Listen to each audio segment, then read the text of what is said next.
Assalamualaikum warahmatullahi wabarakatuh. Ngadongeng deui mitra-mitra pemiar tub. Di rancangan ku Mang Guru bade mangdongengkeun deui neraskeun hanca carita anu katunda kalayan judul Cantri Pinilih. Ieu dongeng karangan Kang Heri Supriyadi Cianjur. Panginten ayeuna teh nincak seri anu ka-13. Mitra-mitra pemiar tub dongeng Mang Guru etang-etang iri ngarojong ngadedel kana lumangsungna ieu acara dongeng sateu acan ngadangukeun ieu dongeng diantos ku Mang Guru subscribe-na, jempolna, oge sareng komentarna. Sakali deui diantos ku Mang Guru subscribe-na, jempolna, sareng komentarna atanapi pairanana dina kolom komentar diantosnya. Sateu acan Mang Guru neraskeun deui ieu hanca carita sapertos biasa Mang Guru bade kintun-kintun heula ka para pemirtub anu tos masihan pairan dina seri anu ka-12. Kintun-kintuna kanggo Kang Laksono Hendro, terus kanggo Api Herman genep 7 di Padalarang saurna teh, terus kanggo Mamah El Hatman hiji 43 Cianjur Mekah, terus kanggo Kang Din Saripudin anu linggihna di Patok Besi Subang ayeuna nuju damel di Jakarta. Mohon salah sawios pemirtub anu bager ka Mang Guru wilujeng wayahkeun wilujeng ngadangukeun Kang Din di Jakartanya.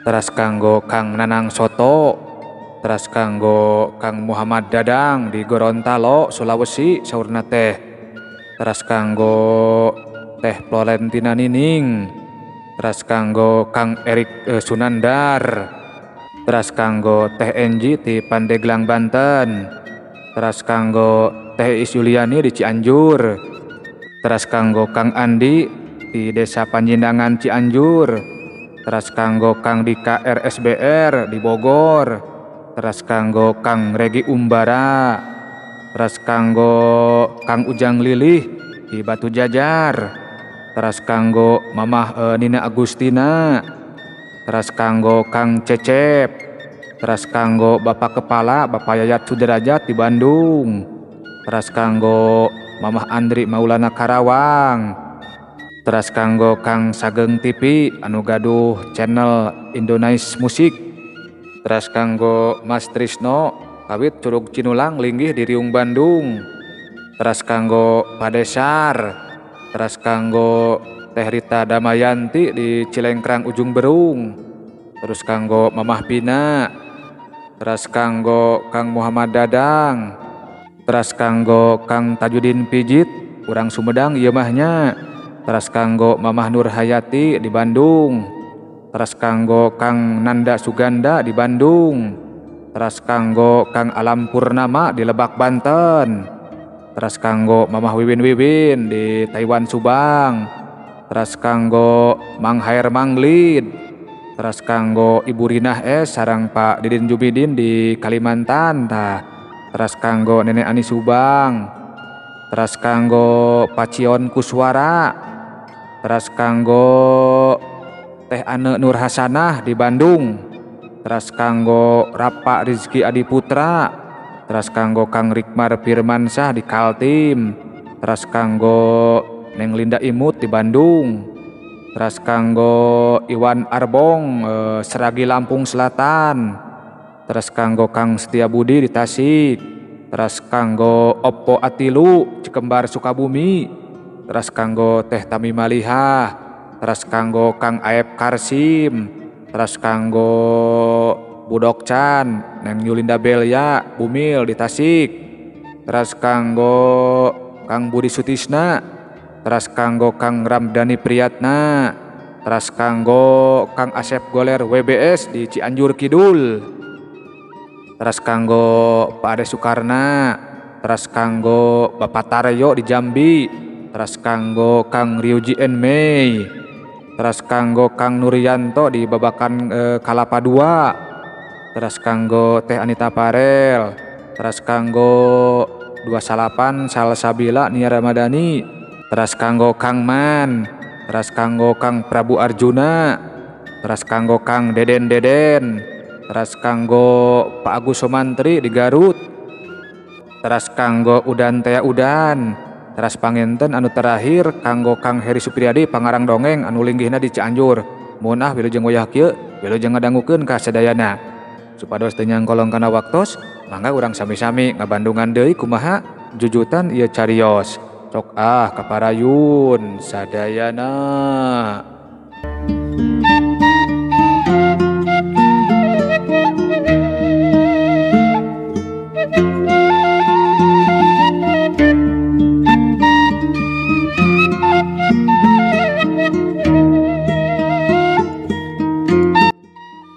Mitra-mitra pemiara tu dongeng Mang Guru Juragan Ramdi nepi ka bebeakan ngajelaskeun kaneng tina yen diri nama teu marentahkeun si Erus jeung si Engkus pikeun ngarogaha lajang Aris pikeun nguatkeun sagala alesan si Erus jeung si Engkus oge diajak ngariung sarta ditalek ngeunaan jujutan perkara anu sabenerna.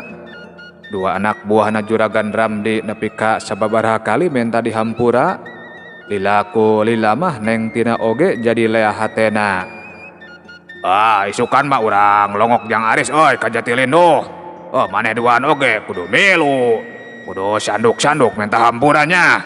Ceuk Juragan Ramdi rutret ka anak buahna. Kituna teh jadi ngaujangkeun ayeuna mah ka jang Aris teh. Tina ngiring Pak. Siga anu bungah pisan neng tina mah mangsa ngadenge kekecapan ti anu jadi bapana anu samodel kitu teh. Cicing we hidup mah di imah tina. Jauh jaba panas. Siapkeun we oleh-oleh kadaharan anu ngadarenah keur bawaeun ka ditu mah. Lomba bapana jang Aris deui, Cengkos. Anu kungsi dipake pikeun ngagantian hayam aing teh ya. Bawa sarta pikeun deui ka si Husna. Lomba anu eta mah geus laku dijual atuh Juragan. Tempa si Engkus.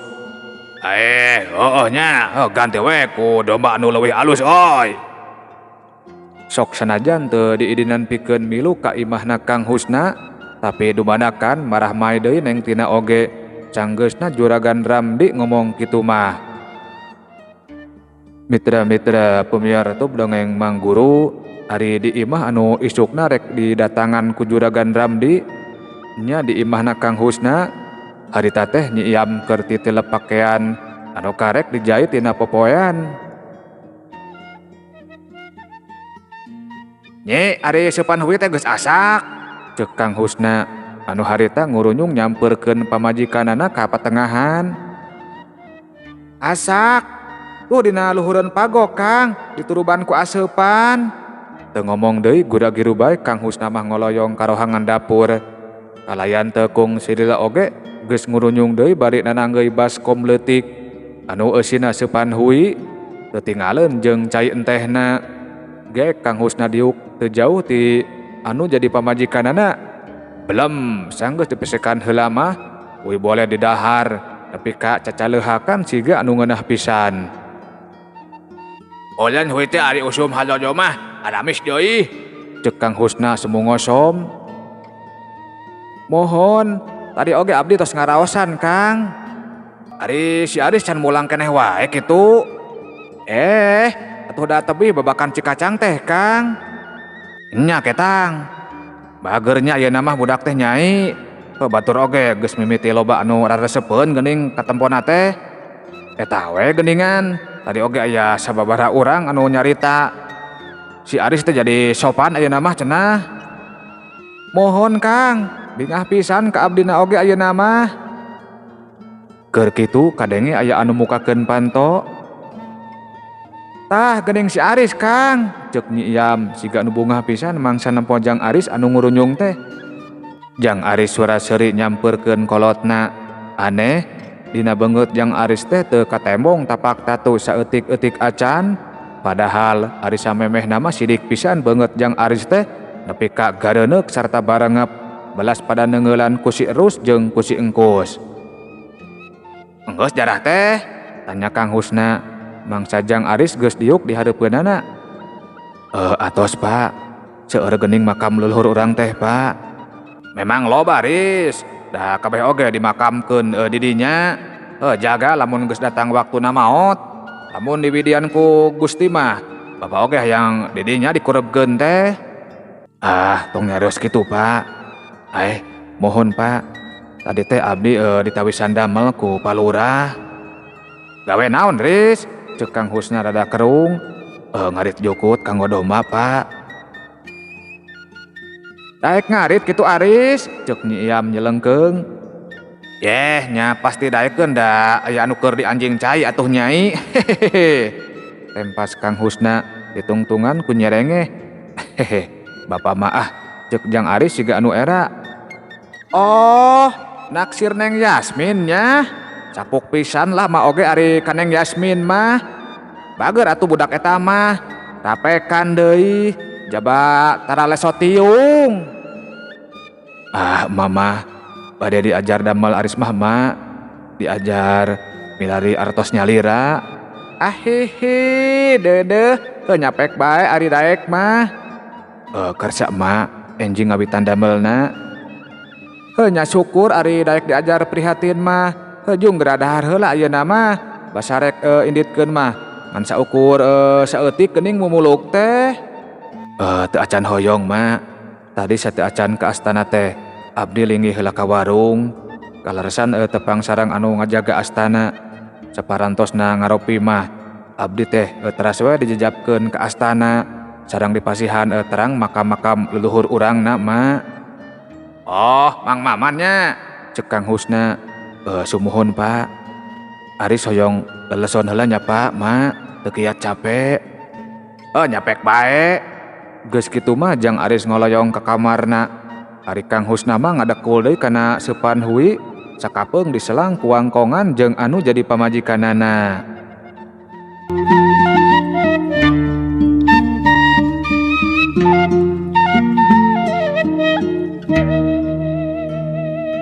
Mitra-mitra pemirsa tu dongeng Mang Guru.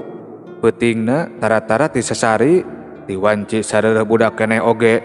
Sanggeusna ngalakonan salat Isya mah langsung bae Jang Aris ngaringkep di kamarna.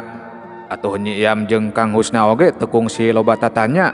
Da geus pada nyaho yen Jang Aris teh rek hudang deui dina mangsa tengah peuting.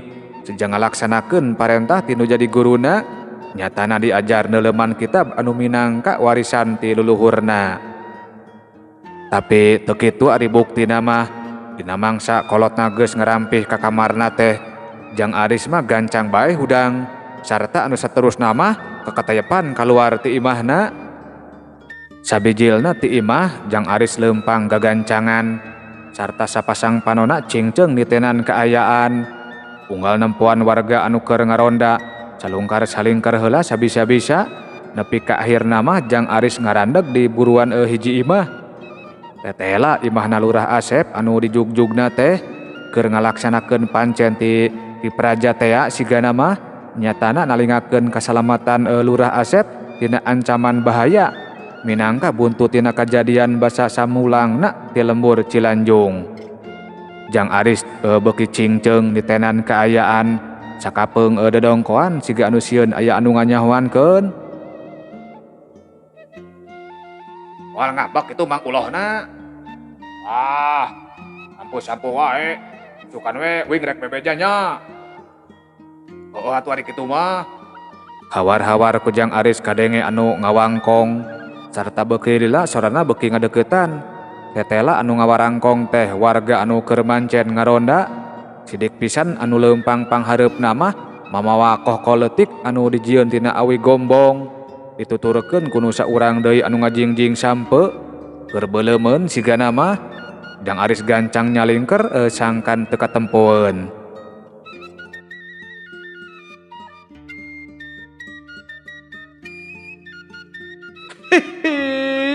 Ripuh ari kieu carana mah Riz.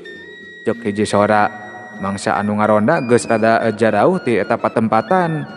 Gebeg Jang Aris mah nepi ka pohara ngagebegna.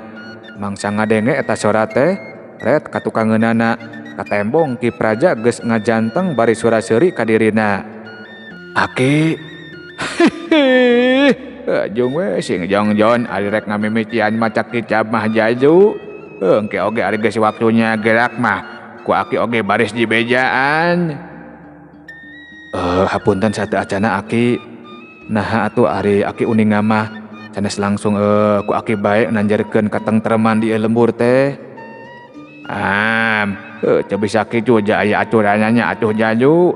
Aki mah geus beja deui, teu bisa secara langsung pipilueun kana urusan alam nyata. Pancen aki mah ngabing-bing jalma-jalma pinyilih, pikeun nyebarkeun kahadean ka jalma rea, tah kitu jalu. Langsung ngarti sigana mah Jang Aris teh matak langsung unggut-unggutan oge. Geus kitu mah les jirim Ki Praja ngaleungit. Geus kitu mah Jang Aris oge gura-giru bae ninggalkeun eta patempatan. Mitra-mitra pumiartub dongeng Mang Guru sanepina deui ka imah gancang bae Jang Aris mah bebersih kokotor batin. Wudu ceuk basa legegna teh mah cong ngalaksanakeun salat 2 rakaat.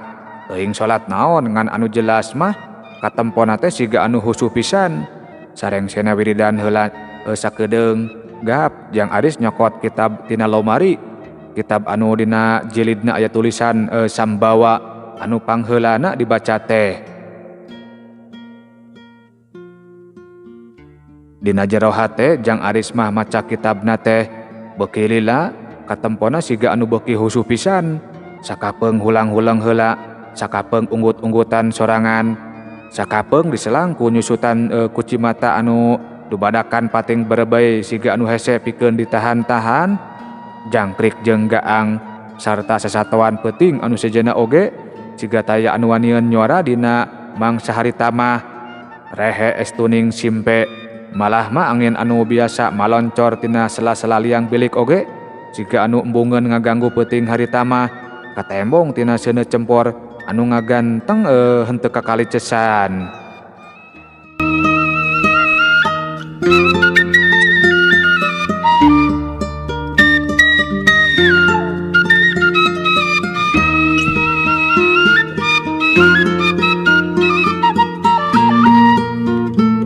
Mitra-mitra pumiartub dongeng Mang Guru isukna saluyu jeung anu geus diwangkongkeun ka kolotna. Isuk-isuk keneh Jang Aris geus indit mamanggul sundung. Arit jeung batu asahan sarta cai keur nginum oge teu tinggaleun. Cakur warga anu pasangrok meh kabeh naranya siga anu beuki raresepeun bae ayeuna mah ka Jang Aris teh eta meureun pedah teu waleh make tata krama. Nyaho kudu kumaha sikap ka saluhureun, kasahandapeun jeung kanu kira-kira saantaragan jeung dirina. Sanggeus lumayan lila nyorang jalan anu rada nanjak, antukna mah Jang Aris nepi ka hiji tegalan. Loba ari kitu teh mah jukut di deukeut pilemburan oge. Ngan ari di eta tegalan mah jukutna ngampar sarta leuwih harade. Jadi teu kudu kukurilingan heula yang minuhan 2 atawa 3 tanggunganeun wae mah. Teu kungsi ngadeureukkeun heula kacape sanggeusna nyorang lalampahan teh. Harita nepi, harita keneh Jang Aris mah ngamimitian ngaritna. Geus bisaeun sigana ari kana ngarit-ngarit wae mah. Buktina Jang Aris mah sakitu tapisna mangsa ngaritan jukutna teh. Sarta siga nu geus apal pisan kana jujukutan anu dipikaresep ku embe atawa ku domba. Bubuhan loba jukut di eta tegalan teh, matak teu heran dina waktu anu teu pati lila oge, sundung Jang Aris geus pinuh ku jukut. Nepi ka muncugug ditumpuk-tumpuk. Sanggeus nginum sakalian deureul heula sakedeung mah gura-giru bae Jang Aris ninggalkeun eta tegalan. Rukat rekotna soraran catan sundung mirig lengkahna Jang Aris anu ngajugjug ka imahna Lurah Asep.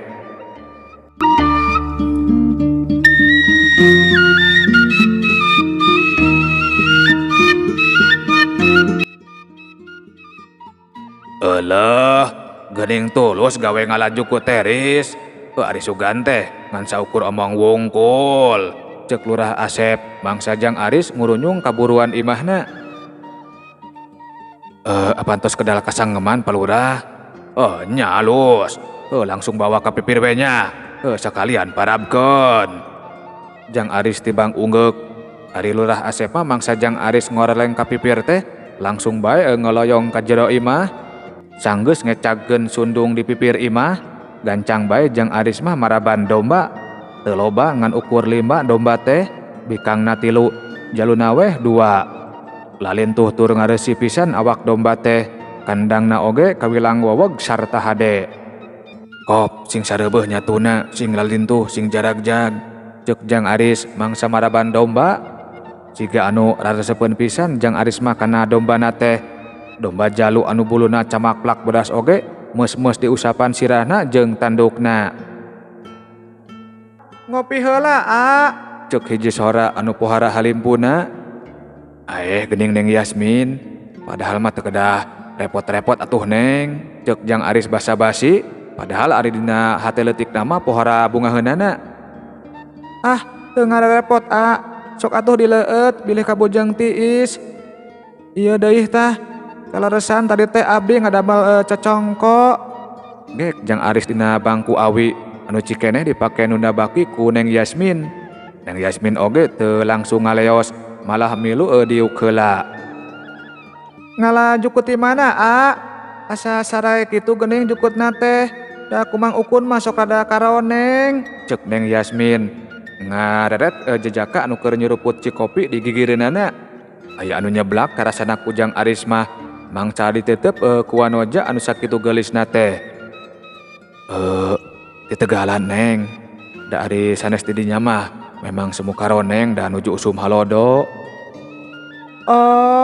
Geuning menit tebihnya. Caket Neng. Menit tiasaan ngadamel cecongko teh raos Neng, cek Jang Aris muji olahan Neng Yasmin. Raos da kalapana rada ari seueuran Siga anu betaheun pisan Neng Yasmin mah mangsa ngobrol enggoning maturan Jang Aris anu keur ngopi teh. Bari kituna teh sok katembong mindeng gulunya gelenyu maledogkeun imut kareueutna. Tong nyekelan eta atuh linu, cek Lurah Asep nepak leungeun pamajikanana anu nepi ka ti paparaket sacekel-sacekelna. Anu tetelah harita teh keur ngarintip dua nonoman anu keur ngawangkong di pipir imah. Dede ampura teu dihaja bapana ieu. Geus bisikan nyahoan. Aderaeun geura, cek Lurah Asep. Kituna teh bari gancang ngojengkang. Gek Lurah Asep dina bangku kai anu aya di tepas imah. Pamajikanana oge pipilueun nuturkeun. Siga anu langsung resepen si Yasmin tehnya, cuk indung Neng Yasmin neuteup ka salakina. Nya, geus kateguh tibasa kamari panggih jeung Jang Aris oge. Matak ari sabenerna mah ngahaja nitah pangaritkeun jukut oge, sangkan mindeng panggih jeung anak urang tah kitu mana. Pintar kitu nama. Sugan we jodona. Resep atuh da aya nama Jang Aris teh bager. Sopan deui ka sasaha oge. Jeung nyana matak bageran disembat ayeuna mah Jang Aris teh nya. Nyapuguh we da ka calon minantu atuh bapana. Alus. Siga anu baru ngah pisan Lurah Asep jeung pamajikanna mah mangsa ngawangkongkeun Jang Aris jeung anu jadi anakna teh. Ari itu siga anak buahna Juragan Ramdi bapana, cek pamajikan Lurah Asep nunjuk ka saurang lalaki anu keur leumpang semboga gancangan. Anu tetela geuning si Engkus. Lurah Asep tibang ungeuk tandani ngabenerkeun. Aya Jang Aris Pak Lurah? Tanya si Engkus sanggeusna aya di hareupeun Lurah Asep. Rek naon kitu Engkus? Aya Priyogi Pak Lurah? Priyogi kitu. Nya eta maksud teh itu Juragan Ramdi tos ngadaguan di imahna Jang Aris. Maksakeun hayang make basa anu hade siga nama si Engkus teh sok sanajan paburantak. Aya naon kitu? Duka aya Priyogi we panginten.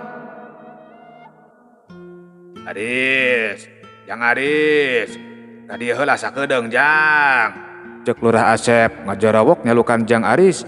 Teu lila antarana Jang Aris ngurunyung. Ari Neng Yasmin mah teuing ka mana. Rada kurang kerung Jang Aris mah mangsa nampo aya si Engkus teh. Ari si Engkus nama nepi ka molohok teu ngiceup-ngiceup.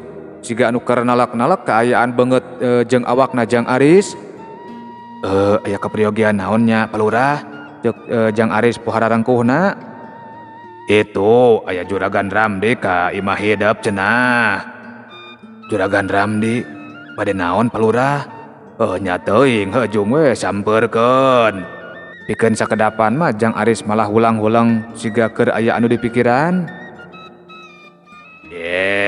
Ari maneh kunaon deui nepi ka molohok kitu nempo Jang Aris teh engkus. Cek Lurah Asep satengah ngagebah si engkus.